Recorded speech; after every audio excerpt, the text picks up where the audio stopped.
Kobug9 here, and today we're bringing back my old Data Pack Showcase series because I just found out that 04793, the same guy behind the Vanilla Plus Data Pack that I showcased before on this series, has recently made two smaller data packs themed around the show Doctor Who.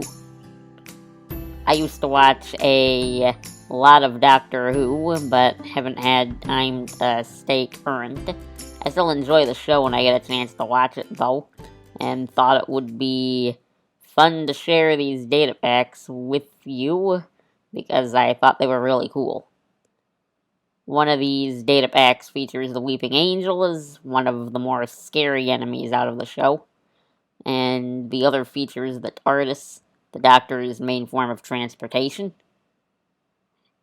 Since I can cover the Weeping Angels a bit faster, I will show those first, and then we'll get back to the TARDIS behind me after that. So, I guess something I should mention is both of these are works in progress. I believe that Zero has said there's some performance issues with the Weeping Angel one. I personally haven't noticed them too much, but figured that was worth a mention just in case.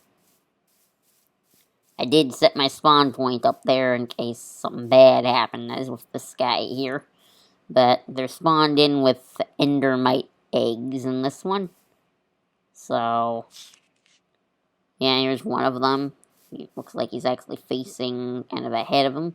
So, of course, in fashion to the show, nothing happens while you're looking at them, whether you're in creative mode or survival.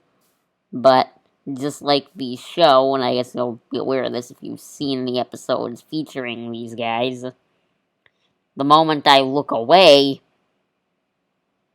it can move.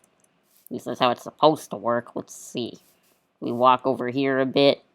He doesn't seem very interested in moving at all. I don't know why that is exactly. Oh, his face changed. Is he, like, stuck or something? Or does he just have nothing to go after? Alright.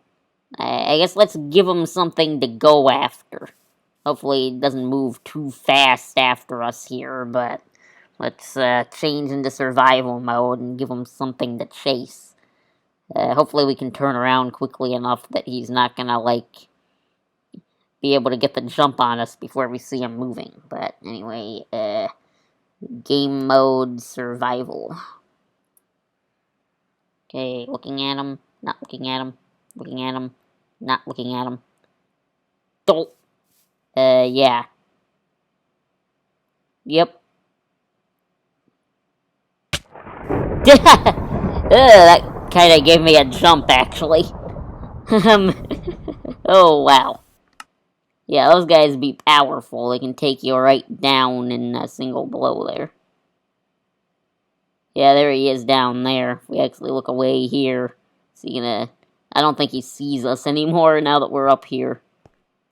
Because in some of my testing, they can't fly, so... In some of my testing that I did before, I saw those guys actually, they moved all around underneath me. In the way that I was testing it before. So... But they couldn't actually get to me, so that was actually pretty funny. But... Anyway, enough about the Weeping Angel data pack for now. That's pretty much what it is. Adds those terrifying creatures into the game. I don't know if they can spawn naturally or not, but I kind of hope not. But anyways, I guess next one is the TARDIS data pack. So I suppose, of course, it requires a resource pack in order to get this texture for it, which will be linked. But anyway, in order to enter this, all you need to do is just walk in. Whoops. Sometimes it spawns you facing the exit portal, so yeah. But anyway, once you go in, you will, of course, immediately notice that, just like in the show, it is bigger on the inside by quite a bit. And you also notice these switch panels for moving it around. Believe these move in 16 block intervals, as well as a dimensional setting here, which allows you to choose from the overworld, nether, and end. And this is used for setting the various time. So, let's start with the movement panel first. I believe this move is in 16 block intervals, so we can just flick this switch a bunch of times and we'll go south a bunch of times. Like that. So now if we exit,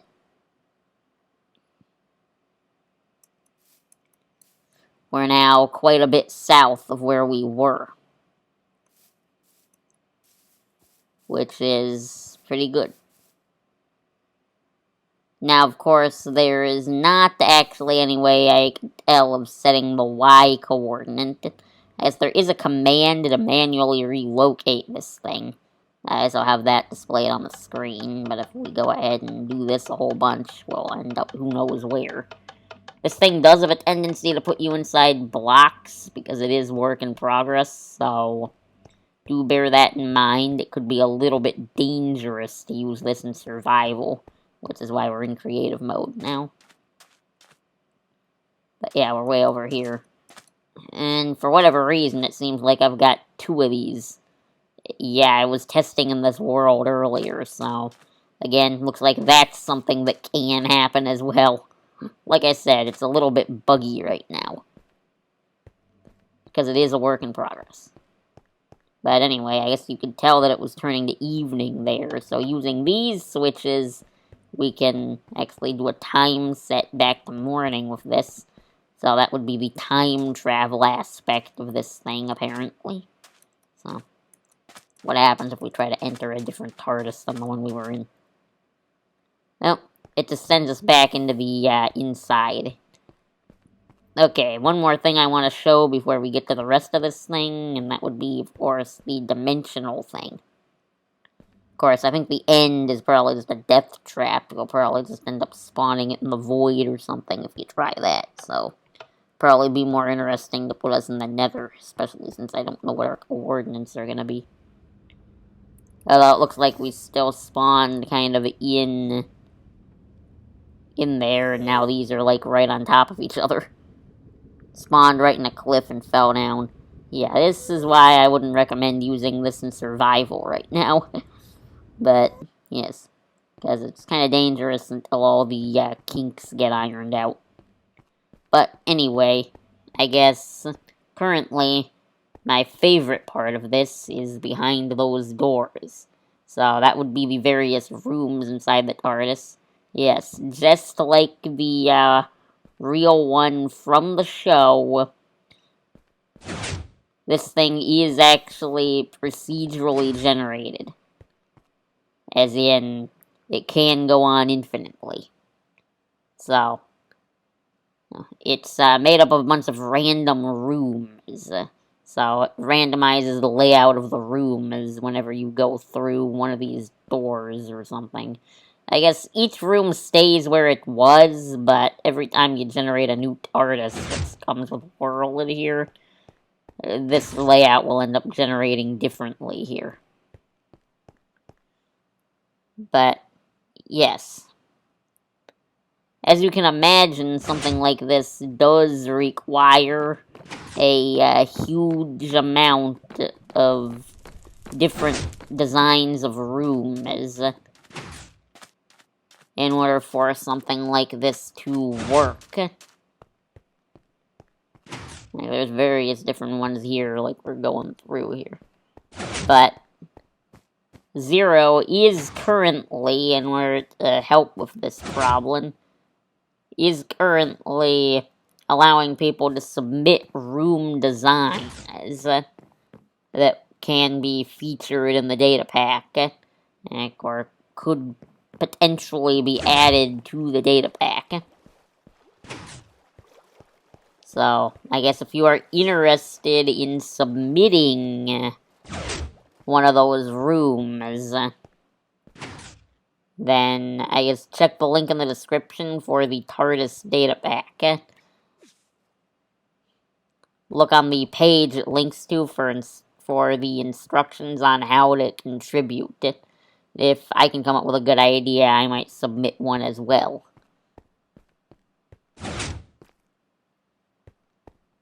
As you can see from this, there is already some pretty cool different rooms in the data pack.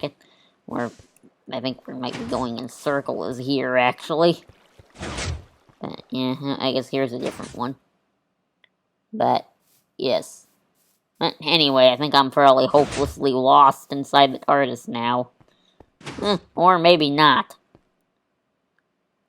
Or maybe I still am. I think this is a different room than the hub room we were in before.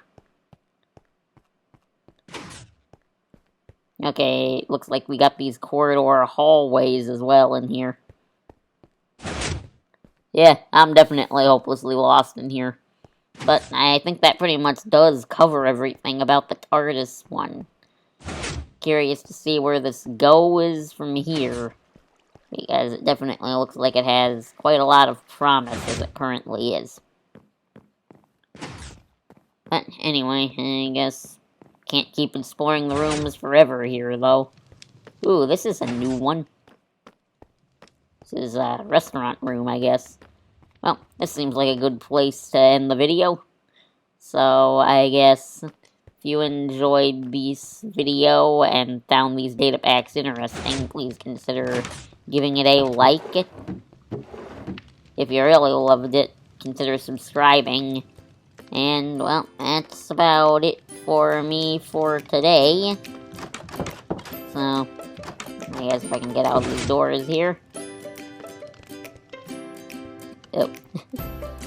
My name is Tobug9, and so long till next time.